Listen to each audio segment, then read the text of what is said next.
समाज कल्याण विभाग के बजट की ओर आता हूं। जो सबसे बड़ा काम समाज कल्याण विभाग आगे बढ़ने के लिए कर रहा है वो शिक्षा का है, और जो छात्रवृत्ति की योजना हमारी है वो बहुत बड़ी योजना है। और मुझे बताते हुए खुशी होती है कि पिछले दोनों वित्तीय वर्ष में जितने भी किसी भी कैटेगरी के बच्चे हों, सब बच्चे जो पात्र थे सबको पूरी स्कॉलरशिप मिली, इतना बजट दिया गया। और इस बार बजट को हमने और बढ़ाया है जिससे कि हर बच्चे को स्कॉलरशिप मिले। योजना अच्छी चल रही है। केंद्र सरकार से जब हम पूछते हैं कि देश में उत्तर प्रदेश की परफॉर्मेंस कैसी है, तो केंद्र सरकार हमें पीठ थपथपाती बोलती है आप लोग टॉप पे चल रहे हो। लेकिन हम इससे संतुष्ट नहीं है और हमने एक गहन एक्सरसाइज की है। प्रधानमंत्री मोदी जी ने जो रिफॉर्म, परफॉर्म और ट्रांसफॉर्म की बात कही, तो हम अच्छा कर रहे हैं, लेकिन अब इसमें हम एक ट्रांसफॉर्मेटिव परिवर्तन लाने जा रहे हैं। पिछले 3 महीने में तमाम रिसर्च हुई, करीब 12 स्टेक होल्डर कंसल्टेशन हुए छात्रों के साथ, कॉलेज के साथ, यूनिवर्सिटी के साथ, और अगले वित्तीय वर्ष में हम लोग अपनी स्कॉलरशिप की योजना को और ऊंचाई पे लेके जाएंगे।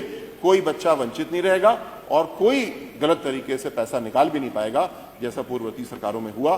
दोनों चीजों का हम लोग संतुलन अच्छा लाएंगे। जो सर्वोदय विद्यालय हमारे संचालित हैं जनजाति कल्याण विभाग और अनुसूचित जाति से संबंधित बजट के आधार पे 120 विद्यालय बन चुके हैं, तेजी से और बन रहे हैं, और इनके निर्माण के लिए कुल 160 करोड़ रुपए अनुसूचित जाति के बजट में और 55 करोड़ का बजट जनजाति कल्याण के बजट में दिया गया है, जिससे हमारे विद्यालय और सुंदर होंगे और बच्चों के लिए सबसे महत्वपूर्ण काम शिक्षा की ओर लोग बढ़ेंगे।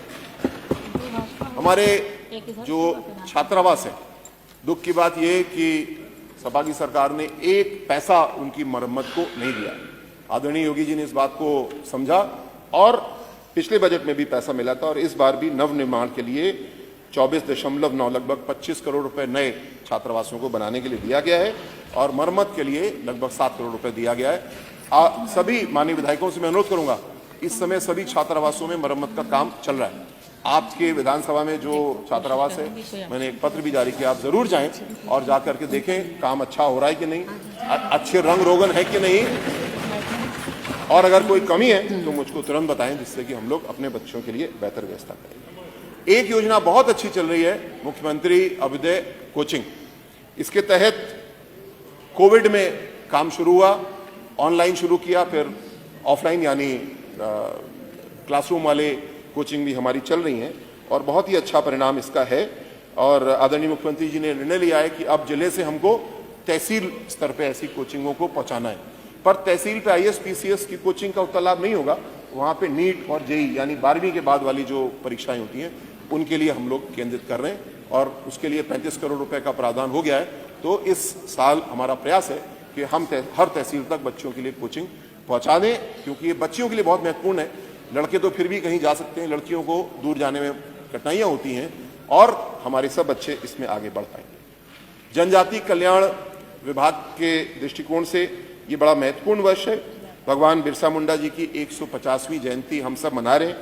इसको जनजाति गौरव वर्ष आदरणीय मोदी जी ने कहा है, और हम सब के लिए बड़े सौभाग्य की बात है, जिसमें धरती आबा जनजाति उन्नत ग्राम में लगभग 8.5 करोड़ रुपए उत्तर प्रदेश के लिए प्रावधानित किए गए।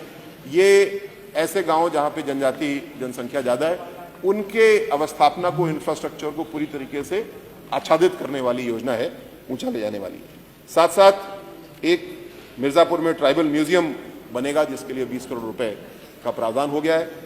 सोनभद्र में भी एक ट्राइबल म्यूजियम बनेगा, उसके लिए 10 करोड़ रुपए का प्रावधान है, और लखनऊ में भी एक शोध संस्थान का भवन बनना है, जिसके लिए 15 करोड़ का प्रावधान किया गया। एक बड़ा प्रावधान है, जिससे कि हम अपनी धरोहर को भी संजोएं और तेजी से आगे भी हम लोग बढ़ें। जो अंत में वृद्धावस्था पेंशन के बारे में मैं थोड़ा सा प्रकाश डालना चाहूँगा। पिछले वर्षों में, पिछली सरकारों में ये केवल 300 रुपये था 2016 तक, फिर 16 में 400 रुपये हुआ। आदरणीय योगी जी ने 2019 में इसको 500 रुपये किया और 22 में 1000 रुपये किया। लेकिन कई बार हमने पाया कि किसी को मृतक बता के छोड़ दिया गया, किसी मृतक को मिल गई, तो जैम ट्रिनिटी का प्रयोग करके जनधन खाता, आधार, मोबाइल, हम लोग इसको बहुत सुदृढ़ करने में सफल हुए हैं। और एक और स्कॉलरशिप की तरह ट्रांसफॉर्मेशन का काम हो रहा है, जिसमें फैमिली ID नाम से एक सॉफ्टवेयर बनाया गया। इसमें सरकार को पता है कि परिवार के सदस्य कौन है, सरकार को डेटा से ये भी पता है कि 60 साल के ऊपर कौन लोग हैं, तो उनसे आवेदन क्यों लेना, क्यों ना उनको सीधे सीधे उनकी वृद्धावस्था पेंशन दे दी जाए। इस पे काम किया गया, किंतु हमने पाया कि एक तकनीकी कारण से, कानूनी कारण से उनकी कंसेंट, उनकी रजामंदी भी लेना जरूरी है कि हाँ मैं इस सेवा को लेना चाहती हूँ या लेना चाहता हूँ। वो पूरी व्यवस्था बन गई है और मुझे बताते हुए खुशी है कि अगले वित्तीय वर्ष से हम लोग इस पायलट को करेंगे और आगे बढ़ेंगे कि वृद्धावस्था पेंशन में आवेदन प्रक्रिया की जरूरत ही नहीं है, ऑटोमेटिक मोदी जी ने जो गारंटी दी है उस गारंटी के साथ में पेंशन सबके खातों में पहुंच जाएगी। आगे चल के और भी योजनाओं को हम लोग इस पे ले जाते हैं। धन्यवाद माननीय मंत्री जी।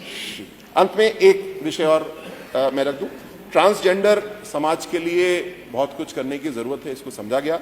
ट्रांसजेंडर कल्याण बोर्ड बनाया गया और एक संख्या के रूप से बहुत छोटा समूह है, लेकिन जितना भेदभाव, जितना उत्पीड़न हम सब ने मिलकर इस छोटे समूह का किया है और किसी का नहीं हुआ होगा।